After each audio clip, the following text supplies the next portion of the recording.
Bom, para a gente entender Guerra Fria, é melhor a gente dar um passo atrás e dar uma olhada na Europa, no pós-guerra, porque muito do que vai acontecer tem a ver com a situação do continente europeu quando termina a Segunda Guerra Mundial. Dá uma olhada só nessas imagens, mas sobretudo nesses dados, né? Só de mortos foram mais de 36 milhões de europeus.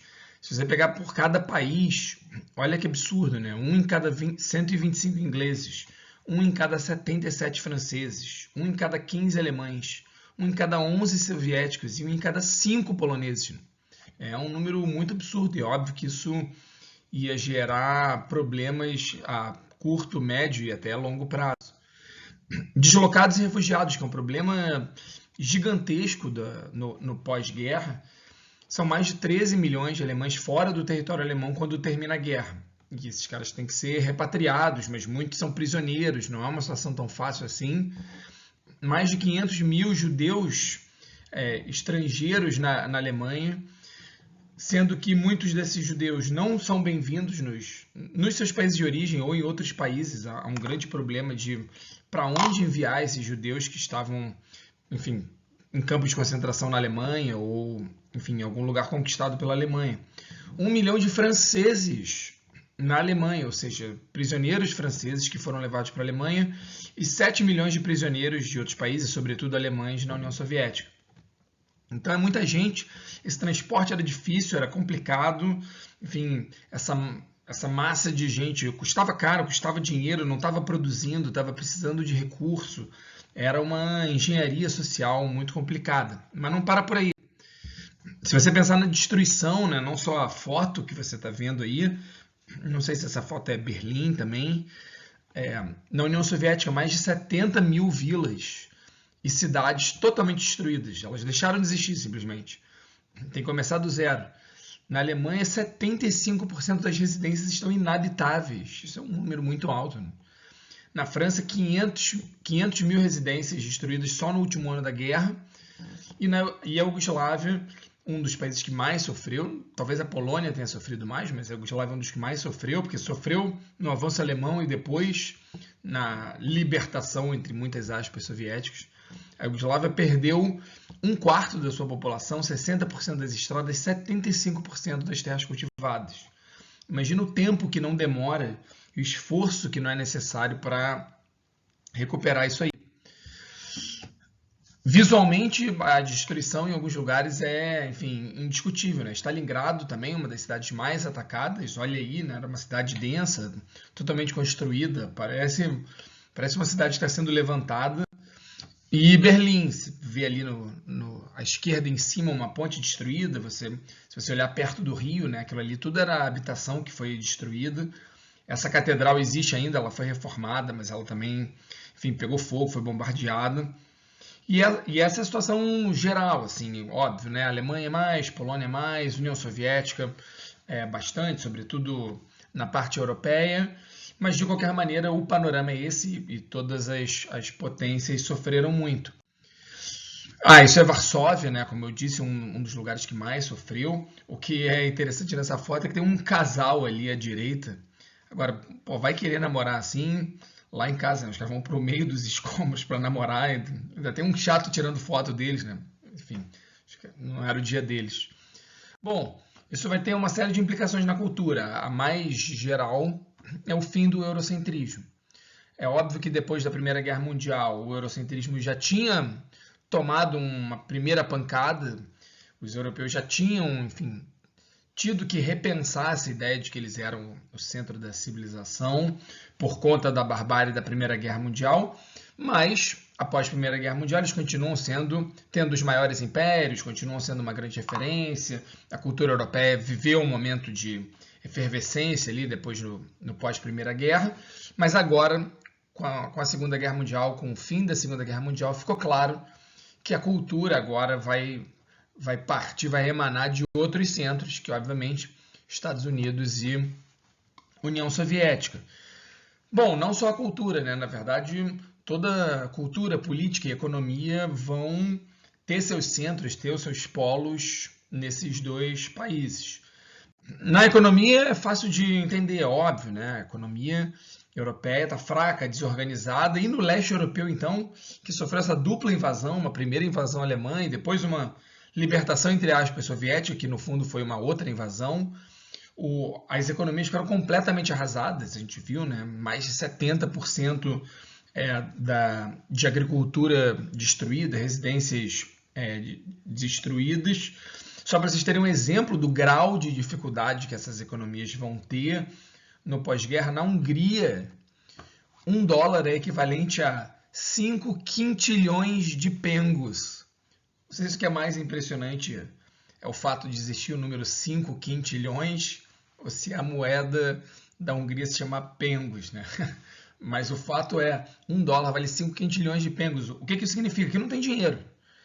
Se um americano chega na Hungria, dá $2, leva o país e ainda ganha troco, né? Então, assim, a falta de moeda, é troca, é uma economia que volta a um estágio muito anterior. Nesse sentido, alguém ia precisar tomar a iniciativa de comandar essa nova economia. A União Soviética não era um candidato razoável, primeiro por uma economia fechada ou mais fechada, muito centralizada e não dinâmica, mas também pela sua destruição, né? A União Soviética sofreu muito, também não tinha condições de carregar o mundo nas suas costas. Portanto, em Bretton Woods, uma reunião feita ali ao fim da guerra, já ficou, enfim, meio estabelecido que os Estados Unidos passavam a ser o centro desse comércio internacional e o dólar passava a ser a moeda de referência, substituindo de vez algo que já tinha acontecido informalmente, ou vinha já numa transição, mas de fato e finalmente, definitivamente, o dólar ficava como moeda, a grande moeda de referência para o comércio internacional e garantindo uma certa paridade com o dólar, uma coisa que vai dar problema lá na frente. E no caso da política, o que mais chama atenção era o fato de que a União Soviética estendia sua área de influência até o centro da Europa. Isso chegou a ser discutido numa daquelas reuniões ali do fim da guerra, né? Os grandes se encontraram algumas vezes para debater o pós-guerra, como seria o mundo. E numa dessas reuniões fala-se dessa área de influência soviética que iria, enfim, até a Iugoslávia, né? Incluindo a Iugoslávia, batendo ali no nordeste da Itália, e até a Tchecoslováquia e até uma parte da Alemanha. No fundo, ninguém discutiu direito o que diabos seria essa influência soviética. E o Stalin também não ficou preocupado em debater isso, porque o Stalin era um camarada muito pragmático e ele sabia o seguinte: olha, a minha área de influência vai até o meu último soldado.